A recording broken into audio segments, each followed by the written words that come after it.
Après avoir illustré la mise en œuvre de la liaison série UART sur la carte ESP32S3 des displays LiLiGo, et avoir présenté 2 logiciels gratuits permettant de tester des capteurs ou des applications esclaves sur Modbus, la création d'un ou plusieurs capteurs communiquant sur Modbus autour d'une carte LiLiGo devrait se faire sans trop de difficultés. Cette carte disposant d'un écran, les valeurs mesurées pourront être consultées à proximité des capteurs et également à distance après transmission par Modbus RTU RS485. Ce tutoriel se limitera à une lecture des valeurs depuis le mètre et n'abordera pas l'écriture dans le circuit esclave. L'objectif est depuis un PC sous Windows ou Linux, ou depuis une carte Raspberry Pi, de pouvoir communiquer avec une carte ESP32T-Display disposant de capteurs divers et variés. Comme on souhaite pouvoir changer d'environnement de développement, tout en gardant le même logiciel, les démos se feront sur QModMaster. On utilise un module USB RS485 de ce type. Bien sûr, son schéma structurel interne n'est pas communiqué par le fabricant, mais on peut tout de même penser que, par principe, il contient un transceiver USB UART de type CP2102, 2104, FD232 ou un microcontrôleur ou équivalent, lequel est associé à un convertisseur UART RS485 de type MAX485 ou équivalent. Côté carte et display, on utilisera un MAX485. Il s'agit d'une communication ALF duplex. Voici dans les grandes lignes la chronologie des échanges entre maître et esclave. L'esclave est par défaut en mode réception. Il attend les consignes. C'est le maître qui prend l'initiative de communiquer. Il dispose pour cela les niveaux logiques qui permettent de sortir les données, en l'occurrence, une demande de lecture, sur le bus différentiel. Cette demande est récupérée par l'esclave qui la gère. Le maître se prépare à recevoir la réponse. Il va attendre cette réponse durant un délai d'attente prédéterminé, appelé timeout, au-delà duquel, si l'esclave ne répond pas, une erreur est détectée. Si tout se passe bien, l'esclave change le sens de communication du MAX485 et envoie la réponse, c'est-à-dire les mesures effectuées par le ou les capteurs. Puis il se remet en mode de réception. Donc dans les grandes lignes, la chronologie est de ce type, mais pour le développeur de l'application, c'est quasiment invisible, car en principe il utilise des librairies logicielles qui prennent en charge une grande partie de ce travail. Par exemple, au niveau de l'esclave, une fois les caractéristiques de la transmission configurées, le développeur a juste à stocker là où les valeurs à transmettre dans un tableau. Ces valeurs seront lues et transmises à chaque demande du maître. Pour la mise en œuvre matérielle, on peut bien sûr, comme souvent, effectuer un câblage rapide de la partie esclave, mais dans cet exemple, je vais utiliser une carte fille conçue avec un étudiant lors d'un projet de BTS avec le logiciel KiCad. Voici son schéma structurel.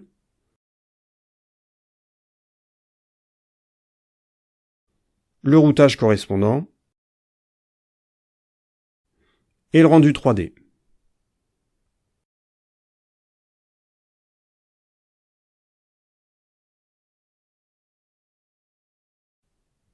Sur le schéma, on retrouve la carte LiLiGo, le MAX485, des level shifters pour adapter les niveaux de tension 5V 3V3 si nécessaire.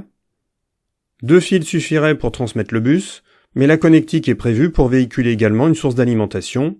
On a vu avec l'anémomètre et la girouette qu'il est parfois nécessaire de véhiculer une tension d'alimentation avec le bus. Sur cette carte, ça permet d'alimenter un buzzer assez puissant, fonctionnant sous 12V. Cette connectique est doublée pour chaîner le câblage des circuits ou des cartes. C'est ainsi que l'on fait sur un bus RS485, par exemple pour les installations d'éclairage de scène, avec du DMX 512. Les autres fonctionnalités de cette carte ne seront pas toutes exploitées. L'intérêt pour les illustrations à venir est de disposer d'un accès au bus I2C, ainsi qu'à une entrée analogique. Concernant les librairies permettant de gérer le Modbus RTU RS485, l'environnement Arduino en propose plusieurs, mais j'en ai choisi une autre.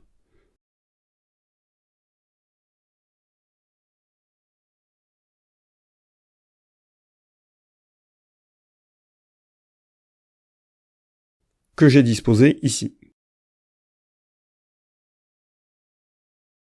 Pourquoi cette librairie? Tout simplement parce que j'ai vu quelques tutos qui la mettaient en œuvre. Elle peut fonctionner aussi bien en maître qu'en esclave. Si on ouvre cet exemple,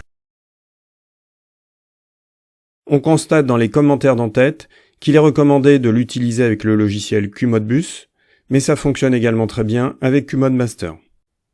Donc avant même de mettre en œuvre un capteur, nous allons mettre en service cet exemple, dans une version légèrement modifiée, pour laquelle j'ai adapté les broches de communication aux broches utilisées sur le SP32. J'ai également adapté la vitesse pour qu'elle soit compatible avec l'anémomètre et la girouette. Le programme se limite à stocker dans un tableau 16 valeurs de 16 bits. Elles seront transmises à chaque fois que le maître en fera la demande. Le paramètre qu'il ne faut absolument pas oublier de configurer dans l'environnement avant de programmer la carte, c'est l'invalidation du CDC OnBoot afin que la transmission série se fasse sur les broches RX et TX du GPIO, comme expliqué dans le tutoriel sur l'UART. Une fois la carte programmée, l'écran n'étant pas mis en service, rien de particulier à observer sur la carte elle-même. La mise en œuvre est très simple, elle est effectuée sur Raspberry Pi en l'occurrence. Sur QModMaster, on configure la communication série à 9600 bits par seconde, 8 bits de données, pas de bits de parité et 1 bit de stop. Donc la librairie est configurée par défaut, comme sur l'anémomètre et la girouette, ce qui est bien pratique si on veut passer d'un capteur à l'autre sans changer de configuration.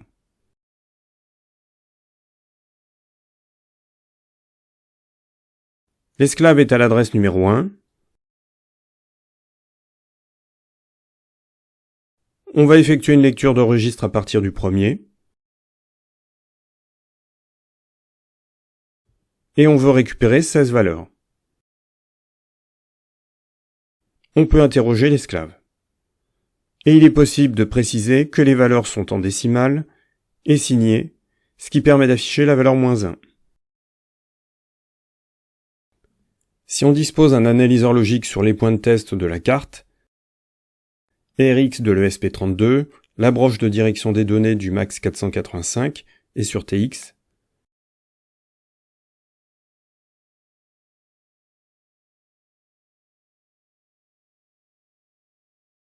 on identifie l'adresse de l'esclave, la fonction lecture, à partir du registre 0, et pour 16 valeurs.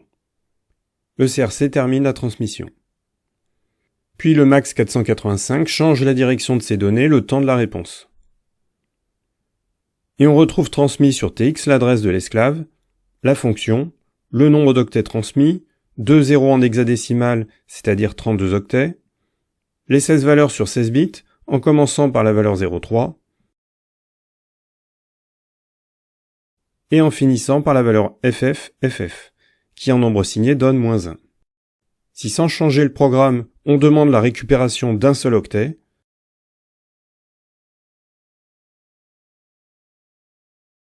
les trames s'adaptent.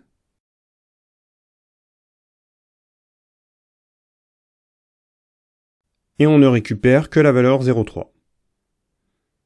À noter que l'esclave répond immédiatement car il n'a que cela à faire dans la boucle infinie. Donc pas de problème de timeout. On peut à présent câbler un capteur de température TC74 sur le bus I2C de l'ESP32 et faire remonter ces informations par Modbus. Les performances de ce capteur n'ont rien d'exceptionnel, c'est même plutôt le contraire. Mais les valeurs entières qu'il fournit sont directement interprétables sur QModMaster. De plus, il a déjà été mis en œuvre dans un précédent tutoriel sur le SP32 pour illustrer le bus I2C. Donc il suffit de récupérer le projet Arduino et d'ajouter ce qui concerne le Modbus. Le tableau de mise en partage se limite à une seule valeur. Notez qu'un délai d'1 seconde est effectué entre chaque mesure et que cette mesure en tant que telle et son affichage sur l'écran ne sont pas instantanés.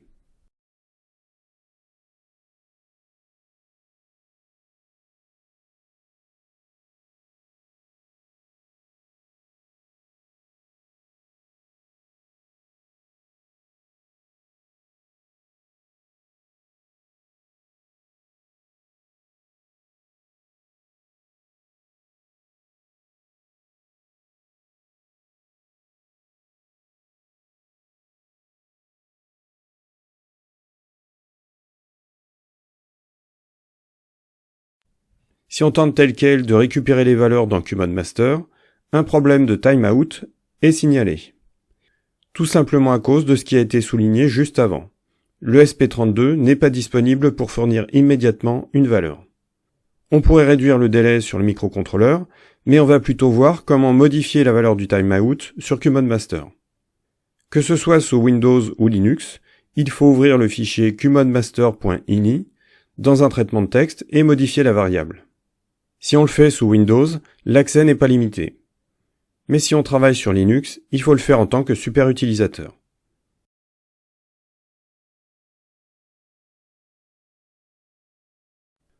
On va faire passer cette valeur à 2 secondes.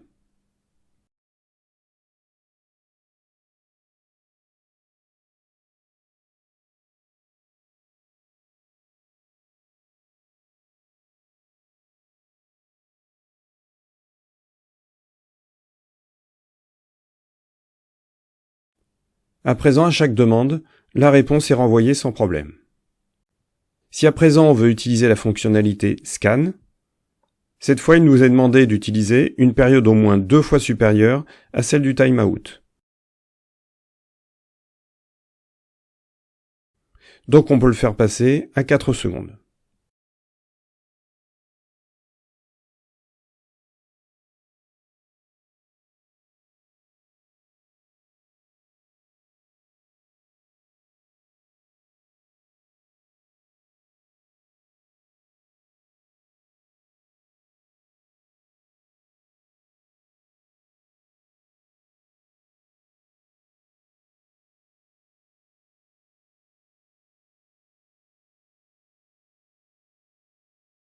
On peut aussi faire l'acquisition d'une tension analogique générée par un potentiomètre. Là aussi, je suis parti d'un sketch issu d'un précédent tutoriel portant sur la conversion analogique numérique, dans lequel j'ai intégré le protocole Modbus.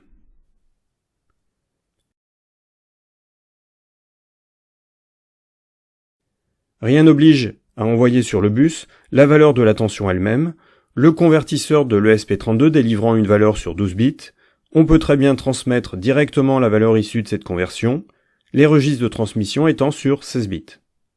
À charge pour l'application, sur le mètre, de multiplier cette valeur par le quantum, aussi appelé LSB, pour obtenir la tension mesurée. Comme dans ce programme, le rafraîchissement des mesures se fait toutes les 100 millisecondes, on va pouvoir réduire la valeur du timeout. Et si on veut simplifier la vie, on peut faire la modification par ici. Mais pour cela, il faut que la connexion USB soit ouverte.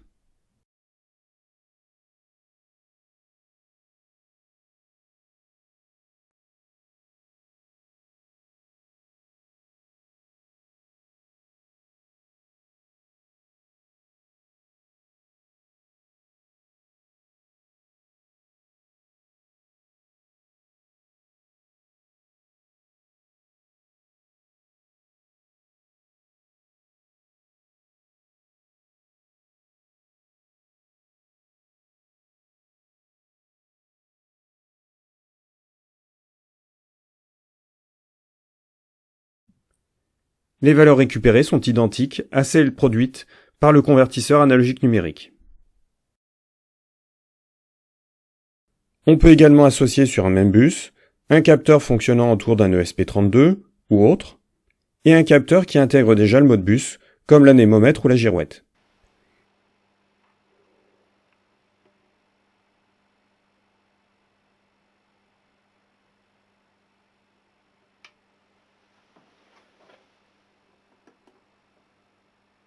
Il faudra dans ce cas veiller à ce que la configuration du bus soit identique et passer de l'un à l'autre en changeant l'adresse de l'esclave.